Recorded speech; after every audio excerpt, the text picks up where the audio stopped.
नमस्कार, this is your neighbourhood English teacher. लेकिन आज मैंने सोचा कि जब चीथड़े उड़े हुए गणतंत्र को छुपाने के लिए नए पार्लियामेंट बिल्डिंग का मेकअप लगाया जा रहा है, तो क्यों ना एक क्लास मेकअप की हो जाए। Let's begin. सबसे पहले आपको अपने चेहरे को प्राइम करना है। प्राइम करने का अर्थ होता है चेहरे को तैयार करना। जैसे कि कोविड में मरने वाले लाखों लोगों की लाशों को ठिकाने लगाकर पार्लियामेंट की जमीन का भूमि पूजन करके जमीन को तैयार किया गया था, ठीक वैसे ही अपने चेहरे का भी भूमि पूजन कीजिए प्राइमर से। प्राइमर से होता यह है कि आपके चेहरे के सारे पोर्स ब्लॉक हो जाते हैं। ठीक उसी तरह से जिस तरह से दिल्ली में अभी बॉर्डर्स ब्लॉक किए जा रहे हैं ताकि कोई भी रेसलर्स के प्रोटेस्ट ग्राउंड तक ना पहुंच सके। एक तरफ पार्लियामेंट की बिल्डिंग का उद्घाटन हो रहा है और दूसरी तरफ पोस्ट ब्लॉक बॉर्डर्स ब्लॉक किए जा रहे हैं। ठीक उसी तरह अपने चेहरे के भी सारे पोर्स को प्राइमर लगा के ब्लॉक कर लीजिए। मेकअप रूटीन का दूसरा स्टेप होता है कंसीलर। कंसीलर आपके चेहरे के दाग धब्बों को छुपाता है। ठीक उसी तरह से जिस तरह से ये नया पार्लियामेंट बिल्डिंग देश में महंगाई, बेरोजगारी, करप्शन आदि को छुपाने के लिए बनाया गया है। कंसीलिंग का एक और स्टेप होता है कलर करेक्शन। अब आजकल देश में तो सब कुछ भगवा ही चल रहा है, तो इसीलिए मेरे लिए भी जो कलर करेक्शन का कलर है वो है, लेट्स बिगिन। भक्त का चश्मा, भक्त का चश्मा, भक्त का चश्मा, भक्त का चश्मा। कंसील करते समय हमेशा ये ध्यान रखना चाहिए कि कलर करेक्टर कुछ ज्यादा ना हो जाए। जैसे झूठ बहुत ज्यादा हो जाए तो यकीन के आयामों से दूर हो जाता है। मान लीजिए आप कहें कि मैं तो फकीर आदमी हूं, झोला लेके चल दूंगा, और ऊपर से 20,000 करोड़ रुपया खर्च करके अपने लिए नया पार्लियामेंट बिल्डिंग बना रहे हो। थोड़ा सा कॉन्ट्रोडिक्टरी है ना। उसी तरह से कंसीलिंग के बाद जरूरी होता है फाउंडेशन। फाउंडेशन यानी नींव। जैसे देश में अलग अलग तरीके की नींव रखी जा रही है। नफरत की नींव, सांप्रदायिकता की नींव, बीते हुए इतिहास को बदल के एक नए झूठ की नींव, या दिल्ली पहुंचने वाली सारी सड़कों को ब्लॉक करके रेसलर्स प्रोटेस्ट को चुप करके इस देश में महिला सुरक्षा की अवमानना करने वाले लोगों की और नियमों की नींव। फाउंडेशन लगाने के बाद आपको उसे ब्लेंड करना है। वैसे ही जैसे आईटी सेल सच और झूठ को ब्लेंड करके फेक न्यूज का नया आकार क्रिएट करता है, ठीक उसी तरह से ब्लेंड करते वक्त अपनी आंखों के ऊपर ब्लेंड करना ना भूलें। हाँ, ड्यूरिंग द प्रोसेस हो सकता है कि आपकी आंखें बंद हो जाए, जैसे कोई दिक्कत नहीं, आदत तो होगी ना, इतना कुछ देश में हो रहा है, आंखें बंद ही तो कर रखी है।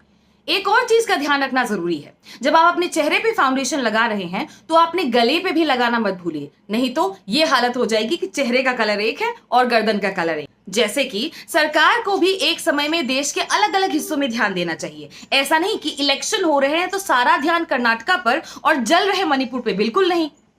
फाउंडेशन लगाने के बाद स्टेप होता है कॉन्टोर करना। टू कॉन्टोर का अर्थ होता है किसी भी चीज को एक आकार देना, एक शेप देना अपनी मर्जी के हिसाब से। ठीक उसी तरह जिस तरह से गोदी मीडिया अपनी मर्जी के हिसाब से न्यूज चुनती है और आपको दिखाती है, या फिर कभी कभी अपने हिसाब से न्यूज को तोड़ मड़ोड़ के ऐसे भी पेश करती है कि आपको लगता है कि रे ये तो है ही नहीं बात। कॉन्टोर करने के लिए आपको अपने चेहरे में ऐसी सीधी लाइनें खींचनी होती है, वैसे ही सीधी लाइन जैसा आप हमारे देश के प्रधानमंत्री और कई बड़े ओलिगार्क्स जैसे अदानी अंबानी के बीच में जोड़ सकते हैं, वैसे ही सीधी लाइन। कॉन्टोर आपके चेहरे के चीक बोन्स को हाईलाइट करने में मदद करता है। ठीक उसी तरह जिस तरह से सेंगोल को ला रहे मठाधीशों के लिए चार्टर प्लेन करवाई गई, लेकिन हमारे देश के 40 जवानों को पुलवामा में एयरलिफ्ट कराने में आफत आ गई थी। इस बात से क्या हाईलाइट होता है कि देश की मौजूदा सरकार के लिए देश के जवान सिर्फ और सिर्फ इलेक्शन जीतने का जरिया है। कॉन्टोर से आप अपनी नाक को भी कॉन्टोर कर सकते हो, वही नाक जिस नाक को रगड़कर गोदी मीडिया या कुछ जाने माने एक्टर्स रोज काम चलाते हैं।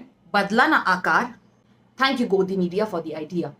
The next step in your routine should be your eyes. आंखों पे आप शैडो लगा सकते हैं और लाइनर लगा सकते हैं। शैडो यानी छाव, जैसे कि प्रधानमंत्री की गरिमामयी पर्सनालिटी की छाव में देश के राष्ट्रपति कुछ खो सी गई, ठीक उसी तरह आपको अपने आंखों में भी शैडो लगाकर उसकी बोरियत को छुपाना है। शैडो हमेशा हम कोने से लगाते हैं, ठीक उसी तरह से जिस तरह से भाजपा का आईटी सेल कोने कोने में काम करता है, उसी तरह। फिर हम लगाएंगे लाइनर। लाइनर लगाने के लिए सबसे पहले आप एक लाइन यहां से यहां तक खींचेंगे, फिर उसको अपने अंदर के कोने से जोड़ेंगे। पहली वाली जो लाइन होगी वो आजकल के अखबारों में भारत की जीडीपी के उल्टे ग्राफ की तरह होगी, ठीक है, यानी नीचे से ऊपर की ओर जाती हुई। फिर आप बीच की जगह को इस तरह से भर देंगे, ठीक वैसे ही जैसे बार बार जीएसटी के टैक्स को रेस कर करके निर्मला ताई ट्रेजरी भर रही है, ठीक उसी तरह। And the final step is putting on lipstick. Lipstick आपके चेहरे पे शैंडलियर जैसा एक्ट करता है, लेकिन अकेले जिस तरह से किसी झोपड़ी में शैंडलियर नहीं अच्छा लगेगा, या फिर बेरोजगार, दुखी और हर इंडेक्स में फेल कर रहे देश में नया पार्लियामेंट बिल्डिंग मजा नहीं आ रहा है, उसी तरह से अकेले चेहरे पे भी लिपस्टिक अच्छा नहीं लगता। और आखिर में आती है बिंदी। जैसे आपके जीवन में कुछ भी ना हो पर आप आजाद हैं तो अच्छा लगता है, उसी तरह से मेरा ओपिनियन है कि चेहरे पे कुछ भी ना हो लेकिन बिंदी हो तो अच्छा लगता है। आज देश को नया पार्लियामेंट बिल्डिंग मिल रहा है। उम्मीद है इस नए पार्लियामेंट बिल्डिंग के साथ कम से कम संविधान नया नहीं होगा। इस उम्मीद के साथ मैं आपकी नेबर इंग्लिश टीचर, नमस्कार।